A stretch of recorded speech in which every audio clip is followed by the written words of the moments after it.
For 5,000 years, one civilization has endured. They built the longest structure on Earth, invented paper, gunpowder, the compass, and printing technologies that forever changed the world. They created the most enduring government system in history. Emperors rose and fell, dynasties came and went, but China remained. From the legendary Yellow Emperor to the last emperor overthrown in 1912, this is 5,000 years of Chinese history in just 10 minutes. Let's begin. Chinese civilization began along two great rivers, the Yellow River in the north and the Yangtze in the south. The first dynasty, the Xia, is shrouded in legend, but the Shang Dynasty, which followed, left us the earliest Chinese writing, carved on oracle bones. Kings would ask questions, heat the bones, and interpret the cracks. The Shang also created magnificent bronze vessels, unmatched in the ancient world. In 1046 BC, the Zhou dynasty introduced the mandate of heaven, the idea that a ruler's power came from the heavens but could be lost through poor governance. This shaped Chinese politics for millennia. But the Zhou weakened, and China fractured into the Warring States period. Yet, chaos bred genius. This era produced Confucius, whose philosophy became the foundation of Chinese society, and Sun Tzu, who wrote The Art of War. Then, one kingdom Qin decided to end it all. In 221 BCE, the king of Qin conquered his rivals and declared himself Qin Shi Huang, the first emperor. He was brilliant and ruthless. He standardized writing, currency, and measurements, unifying China for the first time. He connected walls to create the Great Wall, a project that cost countless lives. Paranoid about dissent, he ordered the burning of books and the burying of scholars alive. Obsessed with immortality, he was buried in a massive tomb guarded by the Terracotta army, over 8,000 unique, life-size clay soldiers. But his dynasty lasted only 15 years. From the chaos, a peasant named Liu Bang founded the Han Dynasty, which lasted 400 years and was so influential that ethnic Chinese still call themselves Han people. The Han opened the Silk Road, connecting China to Rome, and in 105 CE, an official named Kai Lun invented paper. But even great dynasties fall. By 220 CE, corruption and rebellion tore the Han apart, and China shattered into three kingdoms. For nearly 400 years, China was divided. Then, the short-lived Sui dynasty reunified the country and built the Grand Canal, still the world's longest. What followed was China's golden age, the Tang Dynasty. The capital, Chang'an, was the largest city on Earth, a cosmopolitan hub.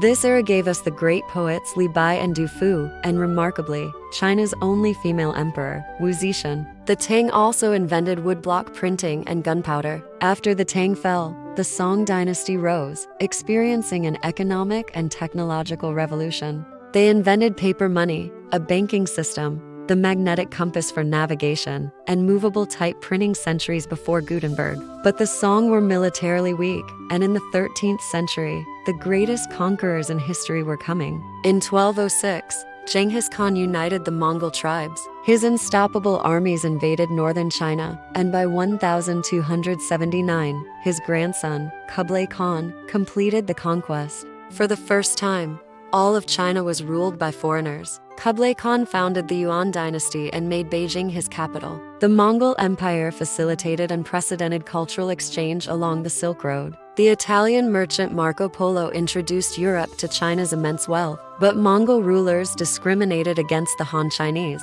Natural disasters and rebellions followed. In 1368, a former peasant named Zhu Yuanzhang seized power and established the Ming Dynasty. China was ruled by Chinese again. The Ming Dynasty became the world's most powerful nation. The Yongle Emperor built the Forbidden City in Beijing and launched history's most ambitious naval expeditions. Between 1405 and 1433, Admiral Zhang he commanded 7 voyages with massive treasure ships, reaching Africa and Arabia. But after his death, China turned inward, banning ocean-going ships just as Europe began its age of exploration. The Ming rebuilt the Great Wall into the stone structure we see today and created exquisite blue and white porcelain. But by the 1600s, corruption and rebellion weakened the dynasty. In 1644, the last Ming emperor hanged himself as rebel forces took Beijing. The Manchus, a people from northeast of the wall, seized their chance and established the Qing Dynasty. They forced Han Chinese men to wear the Q hairstyle as a symbol of submission. The Kangxi and Qinlong emperors expanded the empire to its greatest territorial extent. But the king made a fatal mistake. They resisted modernization. As the West industrialized, to balance trade, Britain smuggled opium into China, creating millions of addicts. When China tried to stop it,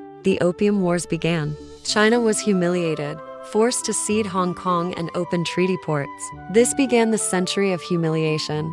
The deadliest civil war in history, the Taiping Rebellion, killed up to 30 million people. In 1912, the last emperor abdicated. 2,000 years of imperial China ended. From the Yellow River to the world stage, China's 500-year journey is unmatched. It gave us the four great inventions: paper, printing, gunpowder, and the compass that revolutionized the world. Its philosophies, like Confucianism and Daoism, still resonate today. Its writing system is used by over 1 billion people. The Great Wall, the Forbidden City, and the Terracotta Army are testaments to human ingenuity on a massive scale. And under China's soil, countless stories are still waiting to be uncovered. From ancient oracle bones to the digital age, China's story is a tale of resilience, creativity, and the enduring human spirit. What aspect of Chinese history fascinates you most? The dynasties, the inventions, the philosophy? Let me know in the comments. If you learned something new, smash that like button and subscribe for more history videos every week. Thanks for watching.